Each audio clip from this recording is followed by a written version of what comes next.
Hello, everybody. This is Suneve, and I'm coming back to you with Somewhere in the Snow, an Eyeless Jack X reader. This is chapter 17, A New Visitor. I don't appreciate the silent treatment, he calmly stated, spaced out into the hollow blue mask that was worn by the weird monster man.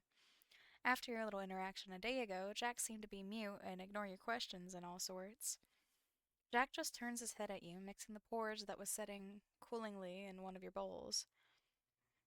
Deal with it, he says, with a tone in which tells you, oh, I don't want to talk anymore because I was told I talked too much, even if you didn't mean it in a way to have me stop talking, blah, blah, blah, blah.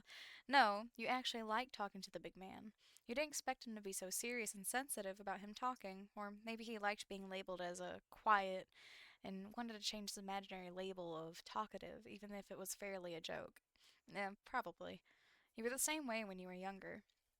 I quite enjoy talking to someone, especially if they are in my home. He hinted forward at him.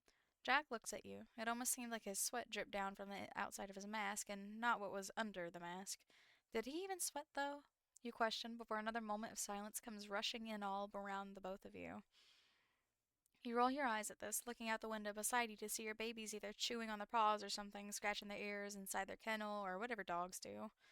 Why do you keep those? The man suddenly questions. You turn to look at him, noticing how he stopped the stirring of the porridge and how to reached out with a spoon to your face as some of the soup spilled off the utensil and back into the bowl.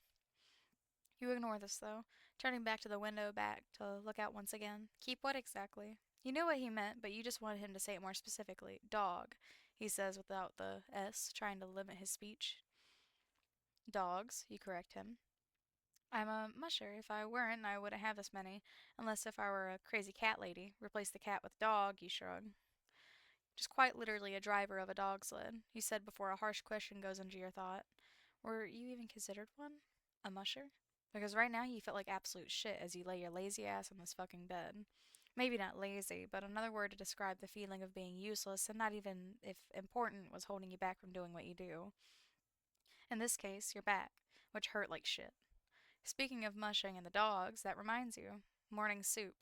You open your mouth to say something once again, but sadly interrupted by the hand on your shoulder. You widen your eyes at the sudden touch of the feeling of a glove and the heavy weight. You spin your head towards Jack, questioning him with your eyes on the sudden movement. What? Leaning your head forward and looking up and down at him with the attitude. You didn't really know how to act, so you just did it in the meanest and confused manner. You weren't used to people touching you like that, even if it was just a touch of a hand on the shoulder. You didn't even know Jack like that, anyways. He turns his mask slash head around and pointed the bottom of the mask where his chin would be. You follow him and stare at the bowl. Eat. One word, and that was all for you to get the gist of what he wanted. He wanted you to eat? You weren't hungry. You sigh, grabbing his attention back to you before he let go of your shoulder, shaking your head and almost limiting the voice in your throat. He stared at you for a moment, before grabbing the bowl and a spoon and shoving it in your face. You furrow your eyebrows, denying the offer and slightly keeping the spoon away from your lips and mouth, though he was really desperate for you to take in his little offering. He leans a spoonful of porridge closer to your face, making you react the complete opposite and back away more. This goes on for a while before your head was completely onto the wall, your back laid on. You couldn't turn your head further away. You felt like an unwilling child refusing to eat broccoli for dinner. You puffed your cheeks with your breath and your lips were tight shut. It was quite an awkward situation and overall position to be in. You feel yourself glaring at Jack with eyes saying, don't you know personal space and I'm not hungry? Jack notices this before leaning away. Finally, that one word echoes throughout your mind. You take your head off the wall, now only your back being supported by the wall, before taking a deep sigh. Big mistake. Jack suddenly, Jack's hand suddenly reaches over and grabs your cheeks. Wait, what the? Mm, you say out of surprise. The tight grip around your cheeks hurt. Jack's gloves around his fingers tightened, his middle ring and thumb on your faces squeezing after you had tightened your lips shut again. You feel the strain and the desperation to get your face out of the trap. So in reaction, you shake your head around the place trying to get the grip off. It doesn't work, though. You didn't dare to open your mouth, though your body protested to yell and shout out of fury and to beg for him to let go. Jack shoves the back of your head to the wall and forces you to look forward and stop shaking like a maniac. Your teeth grinds on the insides of your mouth, feeling as if you were trying to bite into the walls of your mouth, and that isn't a good feeling. Your mouth starts opening, which makes Jack let go and shoves the spoon up your throat. You choke and swallow before Jack releases the grip that put harsh pressure on your face. Immediately, you quickly put your palms on your face and start rubbing, trying to massage the print that was straining your cheeks.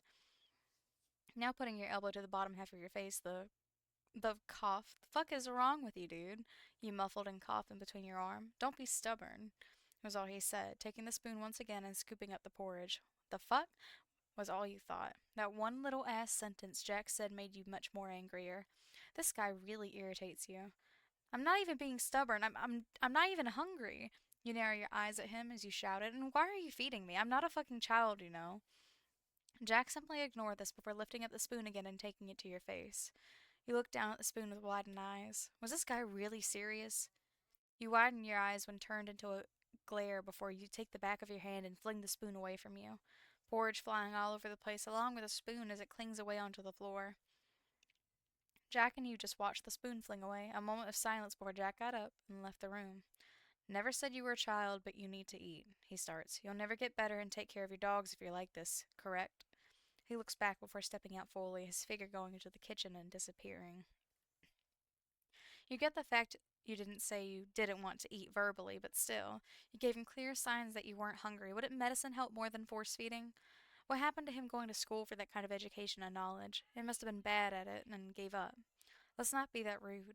You groan out of frustration. Footsteps could be heard as Jack came back and approached the tiny spill with a few napkins before kneeling down and wiping off the floor. Scooping up the porridge and grabbing the spoon before he magically pulled out a new one to replace it. Though you did had to be truthful. The porridge wasn't all that bad. It wasn't the best or greatest life-changing porridge, nor the trashy, death-bearing, throw-up kind, but right in the middle, just like the story you heard when you were a kid. What was it again? Or what was it again? A story with the mom, the dad, the baby bear. Oh, and the little girl. Right. Goldilocks and the three bears. Didn't expect someone with cat-like claws and gray skin to be a somewhat good cook. Felt kind of bad wasting a little spill of it all over the floor. You guessed it was okay after all. He almost choked you with it.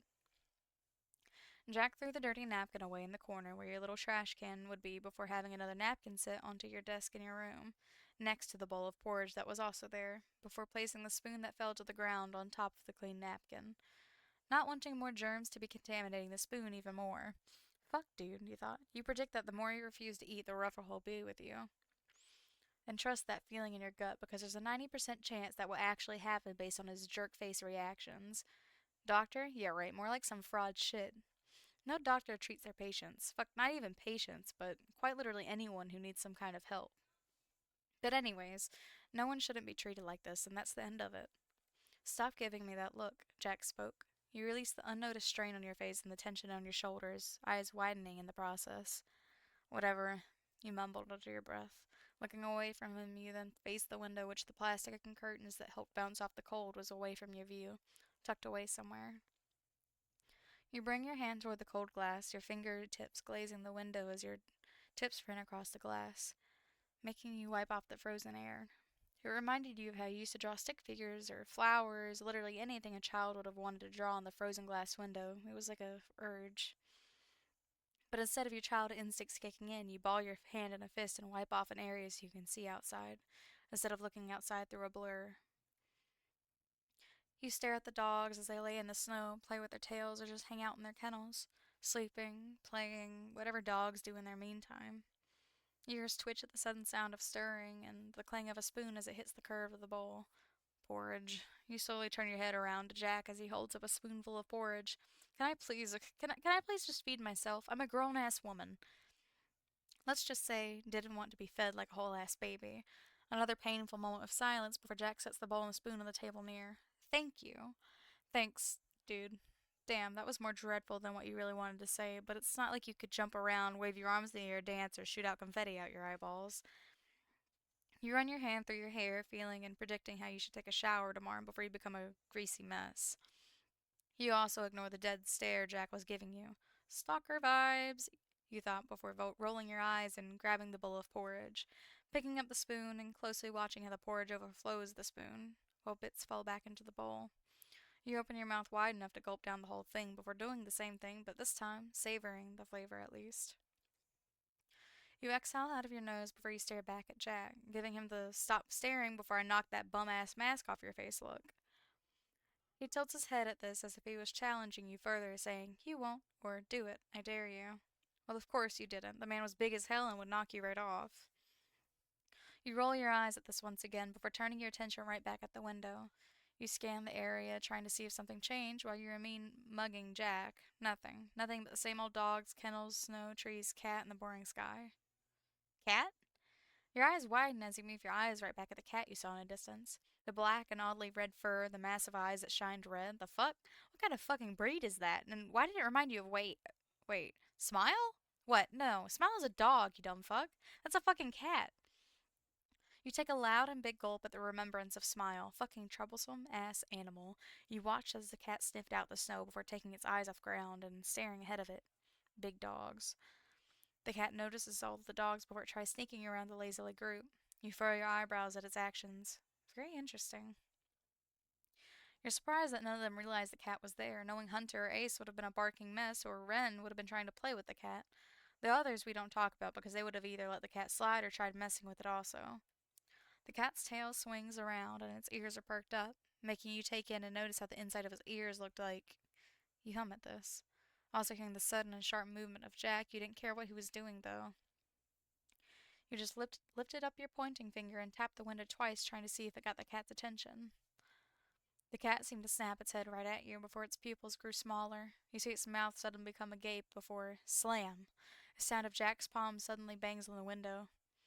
You were quite shocked with this as you flinched your ass off. Jack was now paying attention to the cat, no longer on you, but was now leaning over your bed and you yourself. His chest was right above your head. You swore you heard this heartbeat and the sound of his breathing. Dude, what the fuck? You're going to break the fucking window. You poked the middle of his chest harshly before the sudden swing of the curtain and plastic cover the window was pulled. Hey, I wanted to see the cat. No. What? Dude, why? Why are you like this? You say as you were already frustrated with him. First, you have a problem with me not wanting to eat. Second, or should I say now, you have a fucking problem with the cat or the fact I'm looking out the damn window? You didn't know what his problem was, but he better fix it. It's different, he says.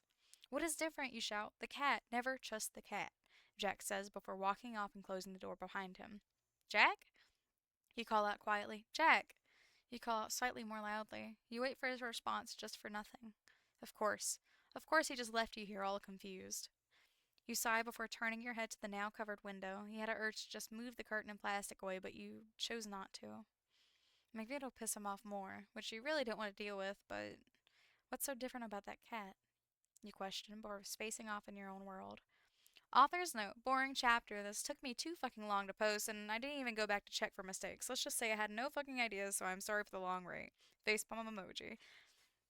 That was chapter 17. Guys, we are one chapter away from the end of the series.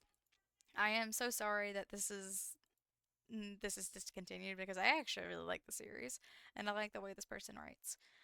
But chapter 18 is called Hey, I made some strangers dogs hit your puppies. Don't get mad. And hopefully that'll be a pretty long chapter considering it's the last. I really hope we have something to work with. I will talk to you guys next video, and please thank you so much for your patience, and you guys have a wonderful, lovely Sunday. Bye bye!